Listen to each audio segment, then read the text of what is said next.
کہ اللہ کے پیارے حبیب میدان بدر میں گھوم رہے ہیں. ابھی جنگ کا آغاز نہیں ہے، صفوں کی ترتیب وغیرہ کا معاملہ چل رہا ہے، ضروری تیاریاں ہو رہی ہیں. اللہ کے پیارے حبیب میدان بدر میں گھوم رہے ہیں اور اپنے اس تیر سے یا اس لکڑی سے نشان لگاتے جا رہے ہیں. ھذا مصرع ابی جہل، پہچان لو یہاں ابو جہل مارا جائے گا. عقل تو کہتی ہے کہ بظاہر 1000 کی جیت ہوگی، لیکن نبی جنگ سے پہلے پیشین گوئی فرما رہے ہیں، نشان لگاتے جا رہے ہیں. ھذا مصرع ابی جہل، یہاں ابو جہل مارا جائے گا، یہاں عتبہ مارا جائے گا، یہاں شیبہ مارا جائے گا، یہاں ولید مارا جائے گا، یہاں امیہ ابن خلف مارا جائے گا، یہاں ابو البختری مارا جائے گا. 70 دائرے بنائے ہیں اللہ کے پیارے حبیب نے، 1-2 نہیں، 70 جگہ دائرے بنا دیے، نشان لگا دیے کہ اس جگہ پر فلاں کافر مارا جائے گا، اس جگہ پر فلاں کافر مارا جائے گا. میاں کوئی بے عقل ہوتا دنیا دار تو سوچتا کہ جنگ کا معاملہ یہ ہے، بظاہر جیت تو 1000 والوں کی ہوگی، لیکن ابھی جنگ نہیں ہوئی اور نبی نشاندہی کر رہے ہیں. ہم اہل سنت ہیں اور اہل ایمان کا عقیدہ ہے کہ نبی جو نشان لگا رہے تھے وہ حق تھا اور یقیناً حق تھا. سیدنا علی مرتضی فرماتے ہیں کہ اللہ کے پیارے حبیب نے جتنے کافروں کا نام لے کر کے اور میدان بدر میں نشان لگا دیا ہے، واللہ کوئی کافر اپنے دائرے سے باہر نہیں مارا گیا. جس کافر کے لیے اللہ کے رسول نے جو دائرہ بنا دیا تھا وہ اسی دائرے میں مارا گیا ہے. میاں یہ غیب نہ ہونے کی دلیل نہیں ہے تو اور کیا ہے، یہ اختیار نبوت کی دلیل نہیں ہے تو کیا ہے. اور گویا میرے آقا اپنے غلاموں کو تسلی بھی دے رہے ہیں، حوصلہ بھی بڑھا رہے ہیں کہ اے میرے صحابہ، اپنی تھوڑی سی جماعت پر ہراساں نہ ہونا، تم اللہ کی راہ میں کھڑے ہوئے ہو، فتح تمہاری ہوگی. ابھی جنگ نہیں ہوئی، نتیجہ ہم بتائے دے رہے ہیں. میاں یہ نبی کی شان ہے، یہ نبی کا مقام ہے، یہ علم غیب نبی نہیں ہے تو اور کیا ہے، یہ سرکار کا اختیار پاک نہیں ہے تو اور کیا ہے. ابھی جنگ کا آغاز نہیں ہوا، بلکہ یہیں پر ملا جامی رحمت اللہ علیہ نے شواہد النبوت شریف میں یہ روایت بھی نقل فرمائی کہ میدان بدر سے لوٹنے کے بعد جب جنگ ختم ہو گئی، مسلمانوں کو فتح ہوئی، تو اللہ کے پیارے حبیب مدینہ طیبہ میں مجھ سے پوچھ رہے تھے، اے علی مرتضی بتاؤ، جس کافر کے لیے جو نشان لگایا گیا وہ وہی مارا گیا یا کہیں اور؟ تو کہتے ہیں میں بتاتا جا رہا تھا کہ یا رسول اللہ صلی اللہ تعالی علیہ وسلم، آپ نے جس کے لیے جو نشان لگا دیا تھا وہ اسی دائرے میں مارا گیا ہے، اس سے الگ ہٹ کر نہیں مارا گیا. تو آج جو کہیں نبی کو علم غیب نہیں، نبی کو پیٹھ کے پیچھے کی خبر نہیں، کون کہاں مرے گا کیا ہوگا اس کی نبی کو خبر نہیں. اللہ تعالیٰ ایسی بدعقیدگی سے بچائے، ایسی گمراہیوں سے بچائے. اپنے آقا کی شان دیکھتے چلو، اپنے آقا کی عظمت کو پہچانو کہ رب تعالیٰ نے انہیں کیسا عالی مقام عطا فرمایا ہے. ایک گوشہ میں نے میدان بدر کا جنگ سے پہلے کا آپ کو یہ سمجھایا، بات عقیدے کی بھی ہو گئی اور ہمارے سامنے بدر کی تاریخ بھی آ گئی. 70 کافر مارے گئے ہیں، جو دائرہ اللہ کے حبیب نے بنا دیا تھا اسی دائرے کے اندر وہ مارے گئے، اس سے الگ ہٹ کر نہیں. اور پھر یہیں پر تاریخی طور پر ایک گوشہ اور ذہن میں رکھ لو. یہ باتیں اس لیے ہیں کہ جب تفصیلات میدان بدر کی ہوں گی تو سمجھنے میں آسانی ہوگی. تاریخ بتاتی ہے کہ کافروں کی جانب سے سب سے پہلے اسود ابن عبد الاسد نامی ایک انتہائی سرکش اور انتہائی جابر اور انتہائی ظالم کافر سب سے پہلے یہ مارا گیا ہے۔ جنگ کا آغاز نہیں ہوا تھا، جنگ سے پہلے یہ مارا گیا ہے۔ علماء کرام نے اس کی وجہ بیان کی کہ جب اس نے دیکھا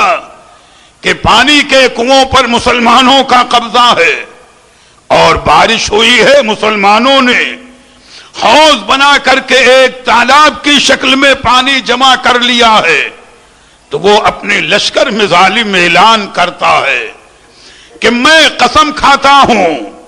کہ جا کر مسلمانوں کے حوض سے پانی بھی پیوں گا اور اس پانی کو گندا بھی کروں گا اور پانی کو برباد کر دوں گا۔ یہاں چیلنج کر رہا ہے نبی کے مقابلے میں ظلم کا معاملہ، جبکہ وہی بدر کی تاریخ یہ بھی بتاتی ہے کہ جب پیاس کا معاملہ تھا تو حضرت حکیم ابن حزام یہ ایمان لائے، لیکن جنگ بدر میں وہ کفار کے لشکر میں تھے، چند آدمیوں کو لے کر آگے بڑھے، پیاس کا غلبہ تھا، یہ بھی تو دشمنوں کی صف میں ہے، لیکن پیاس کا غلبہ تھا۔ جب اسی حوض کی طرف آگے بڑھے کہ پانی پی لیں، پیاس بجھا لیں، صحابہ نے روکنا چاہا، لیکن اللہ کے رسول کا اخلاق دیکھو، اللہ کے پیارے حبیب کی شان رحمت دیکھو، اور نظر اس پر تھی کہ اس اخلاق کی بنیاد پر ممکن ہے کہ ان کے دل میں ہدایت کا نور آ جائے۔ جب صحابہ نے روکنا چاہا حضرت حکیم ابن حزام جو ابھی کافروں کے لشکر میں ہیں، اپنے ساتھیوں کو لے کر پانی پینے بڑھے، صحابہ روکنا چاہتے ہیں، اللہ کے حبیب نے منع فرمایا، انہیں روکو نہیں، پانی پی لینے دو،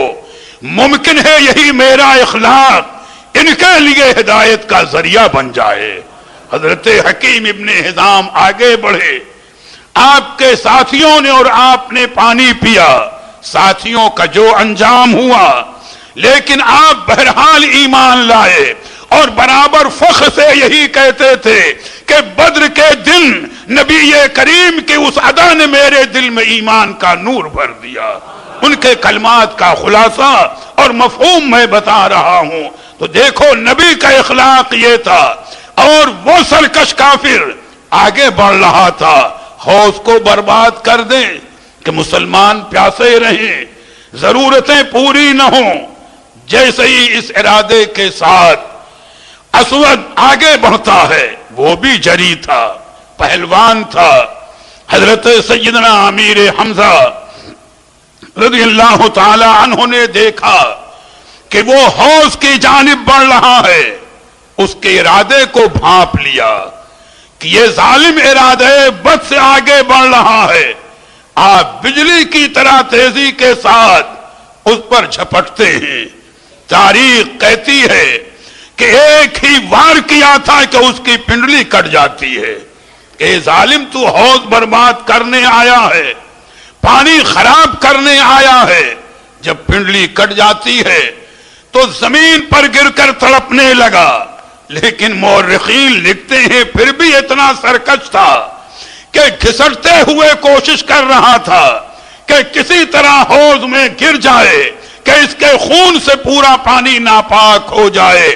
دوسرا بار حضرت امیر حمزہ نے کیا، سر تن سے جدا کر دیا۔ یہ پہلا کافر ہے جو میدان بدر میں مارا گیا ہے۔ تاریخ ذہن میں رکھو، واقعات ہیں میدان بدر کے۔ اللہ تبارک و تعالی اپنے ان پاک باز بندوں کے نقش قدم پر چلنے کی آپ کو ہمیں توفیق عطا فرمائے۔ اور اب یہیں پر تھوڑی دیر ذہن کو اور حاضر کر لیں، درود پاک پڑھ لیں تو بات میں عرض کر دوں۔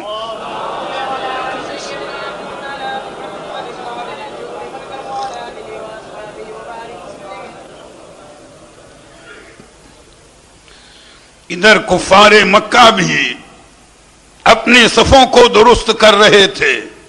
سرکار نے بھی 313 صحابہ کو میدان میں کھڑا کر دیا تھا۔ تو راویوں کا بیان ہے کہ جنگ کے آغاز سے پہلے کفار مکہ نے یا خاص کر ابو جہل نے یا اس کے اور بڑے بڑے ساتھیوں نے عمیر ابن وہب نامی ایک شخص کو بھیجا جو ان کے ابھی لشکر میں تھے اور تجربے کار تھے اس زمانے کے اعتبار سے، کہ جاؤ ذرا دور نزدیک سے، بھئی جنگ اتنی قریب تو نہیں جیسے ہم آپ بیٹھے ہیں، اس زمانے میں میدان جنگ میں تو ایک طویل فاصلہ ہوتا تھا، میل بھر کا، کلومیٹر کا، چونکہ گھوڑے دوڑائے جاتے تھے، اونٹ دوڑتے تھے، مقابلے ہوتے تھے۔ تو اس نے ان کو بلایا اور کہا جاؤ ذرا دائیں بائیں اسلامی لشکر کے گھوڑا پھرا کر دیکھ لو، تعداد کا اندازہ لگا لو کہ تعداد کتنی ہے، ہمارے برابر کے ہیں، زیادہ ہیں، کتنی تعداد ہے، کم از کم ہمیں مسلمانوں کی قوت کا اندازہ ہو جائے۔ یہ گھوڑا دوڑاتے ہوئے آئے، اس زمانے کے دستور کے مطابق دائیں بائیں سے اسلامی لشکر کا جائزہ لیا، لوٹ کر گئے اور کہا اے میرے لشکریوں، میرا اندازہ یہی ہے کہ 300 یا کچھ زیادہ مسلمان ہوں گے، زیادہ نہیں ہے۔ بھئی تجربہ تو صحیح تھا، تعداد تو اپنی جگہ پر۔ انہوں نے کہا مگر مجھے اور موقع دو کہ میں ذرا وادی میں اور دائیں بائیں گھوم کر دیکھ لوں کہ کہیں ایسا تو نہیں ہے کہ اللہ کے پیارے نبی نے تھوڑے سے صحابہ کو سامنے کھڑا کیا ہو اور کمین گاہ میں یا گھاٹ کی جگہ پر ان کا کوئی اور مضبوط لشکر ہو کہ جو عین جنگ کے موقع پر حملہ آور ہو جائے تو میں اس سے بھی اطمینان کر لوں۔ اجازت دی ان لوگوں نے، انہوں نے گھوڑا دوڑایا دور تک، تجربے کے اعتبار سے لوٹ کر کے گئے اور کہا دوسرے لشکر کا کوئی نشان نظر نہیں آتا۔ اس کے بعد جب ان کے لشکریوں نے، ابو جہل وغیرہ نے ان سے پوچھا بتاؤ تم نے مسلمانوں کے لشکر کا کیا جائزہ لیا ہے، تو دیکھو اب ایک غیر ہے لیکن صحابہ کے عظمت و وقار کی گواہی دے رہا ہے اور صحابہ کے عظمت و جلال کا اقرار کر رہا ہے۔ عمیر ابن وہب نے کہا سنو، میں نے جو جائزہ لیا ہے ان کے پاس نہ تو سواریاں ہیں، نہ پہننے کا مناسب لباس ہے، نہ لڑنے کے لیے مناسب ہتھیار ہیں، بظاہر ان کے پاس کوئی سامان نہیں ہے، مگر یہ سنو کہ تم دیکھ رہے ہو کہ وہ گونگے بنے ہوئے خاموش کھڑے ہیں، بس میرا نظریہ یہ ہے کہ یہ اس زہریلے سانپ کی طرح پیچ و تاب کھا رہے ہیں کہ جو سانپ نگاہیں جمائے کھڑا ہے کہ موقع ملے تو دشمن کو چیڑ پھاڑ کر برابر کر دے۔ میاں دشمن اقرار کر رہا ہے کہ ان صحابہ کے جوش کا، ان کے روب و جلال کا یہ عالم تھا۔ پھر انہوں نے ایک دوسرے شخص کو بھیجا کہ تو جا کر کے حالات کا جائزہ لے